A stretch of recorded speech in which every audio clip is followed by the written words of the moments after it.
Today we are going to start with the integumentary system. First we will see the anatomy and the physiology. So as you all know that our integumentary system consists of skin, right? So first we will see what the skin is. So skin is the largest sensory organ in the body.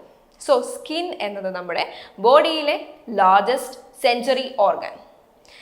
The surface area of skin consists of 15 to 20 square feet. അപ്പോൾ നമ്മുടെ സ്കിന്നിൻ്റെ surface area എന്ന് പറയുന്നത് എത്രയായിരിക്കും? 15 to 20 square feet ആയിരിക്കും. അതുപോലെ തന്നെ നമ്മൾ ഇപ്പോൾ നമ്മുടെ സ്കിന്നിന് മൊത്തം പീൽ ചെയ്തിട്ട് വേ ചെയ്യുവാണെങ്കിൽ അതിൻ്റെ വെയിറ്റ് എത്രയായിരിക്കും? It will be about 9 pounds. 9 pounds ആയിരിക്കും നമ്മുടെ ടോട്ടൽ ബോഡിയിലുള്ള സ്കിന്നിൻ്റെ വെയിറ്റ്. അപ്പോൾ എന്താണ് skin? Skin is the largest sensory organ in the body. അതുപോലെ തന്നെ the surface area of the skin will be 15 to 20 square feet and weight of the skin will be 9 pounds. Now we will see what the functions of skin are. Skinന്റെ functions എന്തൊക്കെയാണെന്ന് നമുക്ക് നോക്കാം. First functions will be the skin acts as a first line defense against infection. അതാണ് സ്കിന്നിന്റെ first function എന്ന് പറയുന്നത്. നമ്മുടെ ബോഡിയിൽ എന്താണ്? നമ്മുടെ ബോഡിയിൽ സ്കിൻ ഉള്ളത് കൊണ്ടാണ് ഇൻഫെക്ഷൻസിൽ നിന്ന് പ്രൊട്ടക്ട് ചെയ്ത് വെച്ചിരിക്കുന്നത്. Next it protects underline tissues and organs from injury. നമ്മുടെ സ്കിൻ ഉള്ളത് കൊണ്ടാണ് നമ്മുടെ അണ്ടർലൈൻഡ് ടിഷ്യൂസും ഓർഗൻസും പ്രൊട്ടക്ട് ആവുന്നത്. ഇഞ്ചുറീസിനൊക്കെ ചാൻസ് ഉണ്ട്, പക്ഷേ സ്കിൻ ഇവിടെ ഉള്ളത് കൊണ്ടാണ് സ്കിന്നിൽ കട്ട് വന്നിട്ട് ആ അണ്ടർലൈൻഡ് ടിഷ്യൂനെയും ഓർഗൻസിനെയും ഡാമേജ് ഉണ്ടാവാതെ പ്രൊട്ടക്ട് ചെയ്യുന്നത്. They receives stimuli from the external environment. അത് നമ്മുടെ എക്സ്റ്റേണൽ എൻവയോൺമെൻറ്റിൽ നിന്ന് സ്റ്റിമുലൈസ് റിസീവ് ചെയ്യുന്നു. എന്തൊക്കെയാണ് ഈ സ്റ്റിമുലൈസ് എന്ന് നമുക്ക് നോക്കാം. ദേ are touch, pressure, pain, temperature. ആരെങ്കിലും ടച്ച് ചെയ്താൽ നമ്മൾ നമ്മുടെ സ്കിന്നിലൂടെ അല്ല അറിയുന്നത്. പിന്നെ നമുക്ക് പെയിൻ വന്നിട്ടുണ്ടെങ്കിലും നമ്മുടെ സ്കിന്നിലൂടെയാണ് എക്സ്പീരിയൻസ് ചെയ്യുന്നത്. അതുപോലെ തന്നെ പ്രഷർ, നമ്മുടെ ബോഡിയിൽ ഒരു പ്രഷർ അപ്ലൈ ചെയ്താൽ നമ്മൾ അത് സ്കിന്നിലൂടെയാണ് മനസ്സിലാക്കുന്നത്. അതുപോലെ തന്നെയാണ് ടെമ്പറേച്ചർ. കൂളായിട്ടുള്ള ഒരു സ്ഥലത്ത് പോയിട്ടുണ്ടെങ്കിൽ നമുക്ക് അത് എക്സ്പീരിയൻസ് ചെയ്യാം. അതുപോലെ തന്നെ ഇപ്പോൾ വാംത്തും ഇതെല്ലാം നമുക്ക് സ്കിന്നിലൂടെയാണ് എക്സ്പീരിയൻസ് ചെയ്യുന്നത്. സോ എന്തൊക്കെയാണ് stimulates? They are touch, pressure, pain and temperature. It also relays information to nerve system. ഇപ്പോൾ നമ്മുടെ ബോഡിയിൽ പെയിൻ ഉണ്ടായി, ആ നെർവ്സ് എൻഡിങ്സിലൂടെ നെർവ് സിസ്റ്റത്തിലേക്ക് സ്കിൻ ഇൻഫർമേഷൻ കൺവേ ചെയ്തത് കൊണ്ടാണ് നമുക്ക് പെയിൻ ഉണ്ടാവുന്നത്. പെയിൻ ഉണ്ടായി എന്ന് നമുക്ക് മനസ്സിലാക്കുന്നത്. അപ്പോൾ സ്കിൻ എന്ത് ചെയ്യുന്നു? It relays information to the nerve system, then it maintain normal body temperature.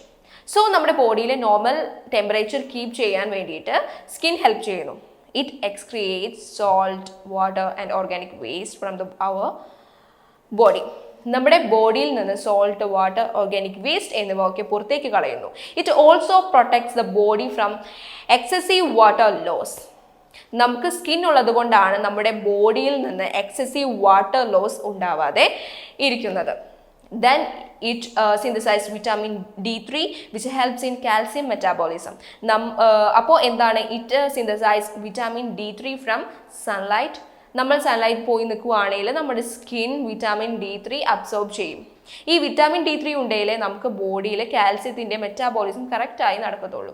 And also it stores nutritions. സ്കിന്നിൽ ഒരുപാട് ന്യൂട്രീഷ്യൻസിനെ സ്റ്റോർ ചെയ്യാനാവും.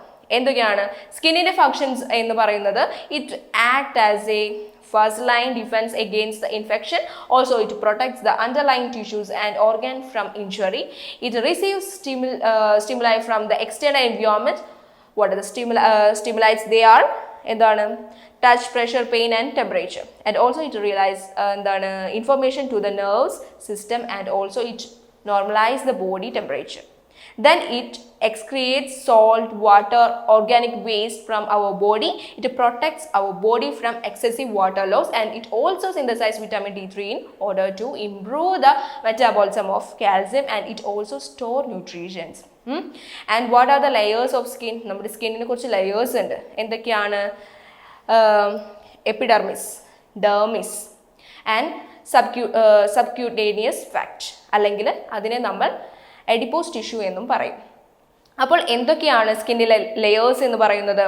എപ്പിഡെർമിസ്, അതാണ് ഏറ്റവും outer layer of skin. Next layer is dermis and the third one is subcutaneous fat, അതിനെ നമ്മൾ adipose tissue എന്നും പറയും. Then we have some epidermal appendages, അതെന്തൊക്കെയാണെന്ന് നമുക്ക് നോക്കാം. Nails, hairs. Then we have some glands, sebaceous glands and sweat glands. നമ്മൾ കണ്ടില്ലേ എന്ത്, സ്വെറ്റ് ചെയ്യാനാണ് നമ്മുടെ ബോഡി വാട്ടർ പ്രൊഡക്ട്സിനെ ഒക്കെ പുറത്തേക്ക് എക്സ്ക്രീറ്റ് ചെയ്യുന്നത്. സോ അതിന് വേണ്ടിയിട്ടുള്ള ഗ്ലാൻസ് എന്തൊക്കെയാ സബ്ക്കേഷ്യസ് ഗ്ലാൻസും ഉണ്ട്, അതുപോലെ തന്നെ സ്വെറ്റ് ഗ്ലാൻസും ഉണ്ട്. വേറെ എന്തൊക്കെയാണ്? നെയിൽസ് ഉണ്ട്, ഹെയർസ് ഉണ്ട്. ഇതൊക്കെയാണ് എപ്പിഡെർമൽ അപ്പൻഡേജസിന്റെ അണ്ടറിൽ വരുന്നത്. Then we have some normal bacterial flora. നമ്മുടെ ബോഡിയിൽ കുറച്ച് നോർമൽ ബാക്ടീരിയാസ് ഒക്കെ ഉണ്ടല്ലേ. എന്തൊക്കെയാണത്? ഈ ബാക്ടീരിയാസ് അതാണ് gram positive and gram negative staphylococcus. Gram positive and gram negative staphylococcus നമ്മുടെ ബോഡിയിൽ നോർമലായിട്ട് പ്രസൻറ്റഡ് ആണ്. അപ്പോൾ എന്തൊക്കെയാണ് നമ്മുടെ ബോഡിയിലുള്ള നോർമൽ ബാക്ടീരിയൽ ഫ്ലോറ എന്ന് പറയുന്നത്? Gram positive and gram negative staphylococcus, അതുപോലെ തന്നെ സ്യൂഡോമോണാസ് ഉണ്ട്, സ്ട്രെപ്റ്റോമോണാസ് ഉണ്ട്. സോ ഇതൊക്കെയാണ് anatomy and physiology of integumentary system.